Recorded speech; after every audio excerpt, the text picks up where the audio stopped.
Welcome to the second edition of World Cashew Convention. I am Chandana Shiv and I am from CashewInfo.com. Today with me I have Mr. Gunjan, who is from VKC Nuts. Welcome to WCC, sir. Thank you. So can you please elaborate about your company and its present, the commodities which is you into? Well, VKC Nuts is a 4-generation old family company. This is going to be the 90th year of the company, and we started off as a small-time walnut processor. Today we are India's largest walnut processor, and from that we've moved on to all other nuts and dried fruit. So right now in our basket we have each and every nut. So anything and everything in nuts and dried fruit. Our company is responsible, I can proudly say, for bringing in all the new nuts and dried fruit into India, which weren't there. We started with California prunes, pecans, hazelnuts, blueberries, cranberries, Californian walnuts. So we were the first ones to bring them to the Indian market. It's been originally an export company. We used to ship out walnuts across the globe. We still do. But the business has changed now. We also import a lot of nuts and dried fruit into India. We are present in all segments of the market. We do modern trade, our own branded packs. We do private label. We do institutional packs. We do for food service. We do in the wholesale market. So anywhere and everywhere in the nuts and dried fruit value chain, you'll find us present. Yes, sir. And you mentioned about walnuts. I just wanted to know the growth of consumption of walnuts in India and also the exports. Okay.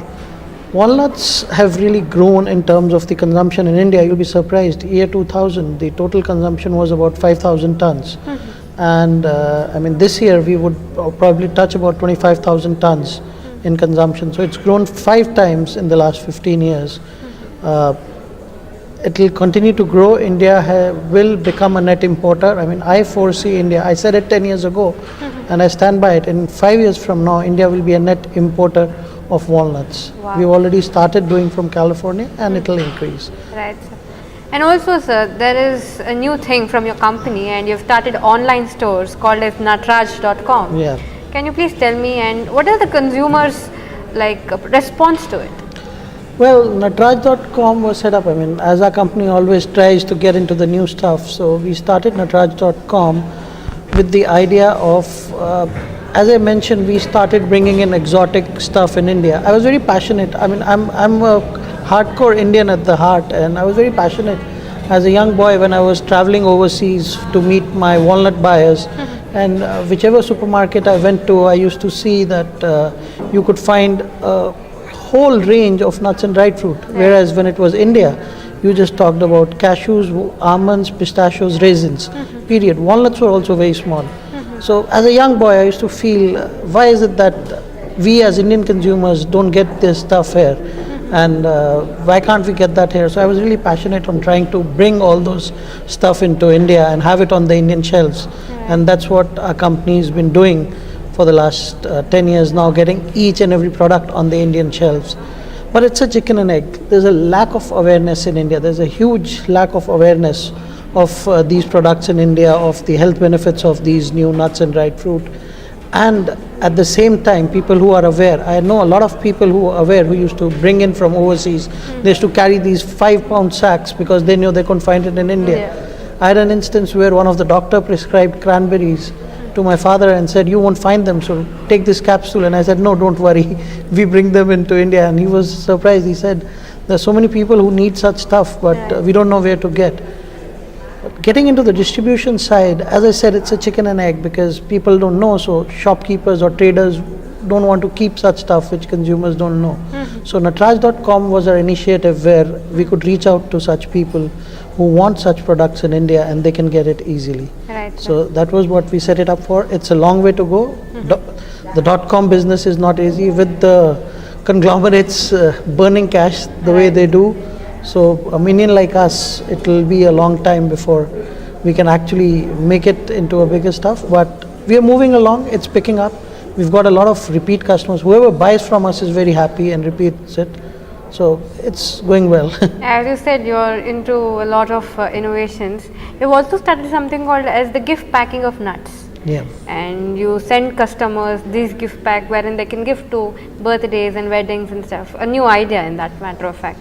So all this gift packing, is it city-centric, or does it go everywhere? No, I would say it's not city-centric at all, but I would not take the credit for starting. Gifting has been a tradition in India since times immemorial, and in fact, you'll be surprised, still 40% of nuts and dried fruits consumed in India move through the gifting segment. Oh. So we still have a large chunk, whether it is cashews, whether it's almonds, whether it's gifting for marriage or for Diwali or Eid or any other festival, still 40% of this moves through the gifting channel. Right. So we've tried to tap in onto that channel. We do a lot of corporate gifts, and like you said, we're trying to create new moments where you can gift. So we started this campaign of gift health to your loved ones. So nuts and dried fruit, all of us know, are very healthy, and they're good for our whole system as such. So I mean, we've been really trying to push on the fact that gift health to your loved ones. Right. So that's the initiative we've taken. All these things will take time, so they've started moving on well, but they will take time to really gather a good foothold. Great venture, sir. And also, sir, I just wanted to know about the sophisticated packaging you give it, the pleasant look it provides, and how does it attract the consumers and towards the nuts? That's another thing we saw, and we really tried to differentiate as a company. I mean, initially when we started doing such stuff, walnuts, I'm talking way back, year 1996, walnuts were sold loose in bags and stuff. And I said, no, we need to move to a smaller pack. And people at that time felt, why would you pay, whenever you're packing in a smaller pack, there's a lot of cost involved. So at that time there was a lot of debate going on. Why would a consumer pay extra? They can just buy it, put it in a bag and take it. Why would they pay 10% extra the cost you'll spend in packaging? But we spent a lot. We as a company probably have a very high capital investment in terms of packaging machinery. We've put in state-of-the-art laser sorters, we've put in modified atmosphere packaging machines, we've put in, I mean, all kinds of stuff that you need for a consumer pack, and I mean, a lot of capital investment went into that. But I firmly went with the belief, again, they were very tough years initially. People weren't ready to pay even for the cost of packaging. I had customers who used to tell me that this pack is 2 rupees a kilo extra because that's all the cost there is, when my actual physical cost in the packaging was about 15 bucks a kg. So it takes time, it took a lot of time, but especially now in walnuts where we are market leaders, we've seen in walnuts what we started as a packaging in 1995 has become the norm. Now you cannot sell walnut kernels if it's not a vacuum pack, in a small consumer vacuum pack. So that has given us the encouragement. We keep experimenting, we win some, we lose some. We keep experimenting, doing new projects, looking at newer ways to get to the consumer. So it's been a good ride so far. So we are looking forward to trying more stuff. Right. And how do you see the growth of cashew consumption in India over the other tree nuts, sir? You have almonds, pistachios, walnuts. You're the right person to be asked because you know the Indian domestic market well. We are at a tip of an iceberg, if I say. I mean, we recently got a study done on our own because we're going consumer facing, and you'd be surprised at the per capita consumption figures we had. There's actually very less reliable data if you speak of it on the consumption patterns of nuts and dried fruit or any such figure work, but the figure we arrived at was as minuscule as 48 grams of per capita annual consumption. This figure compared to US, where it is 1.850 kgs, that's a documented figure.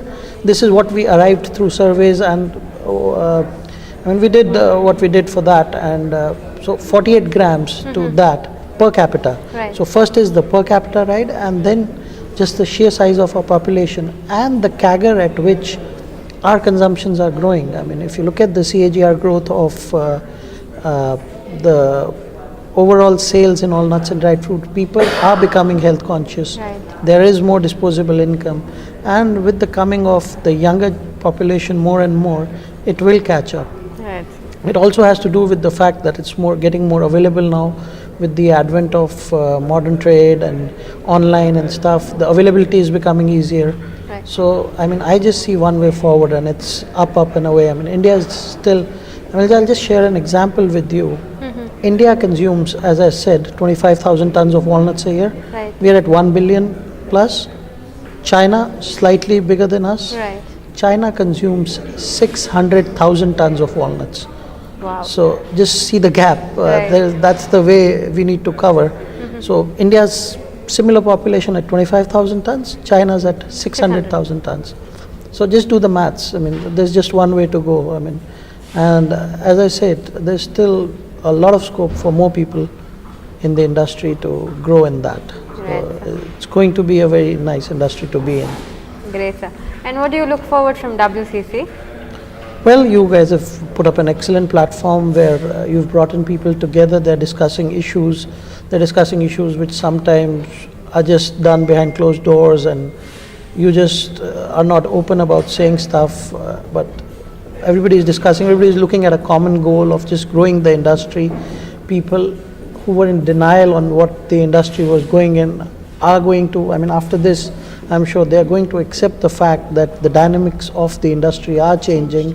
Everything is moving in a different way, so everybody has to change and upgrade themselves to move in with the times. So the times they're changing, we just have to move with that. Right. Thank you so much, sir. Thank you.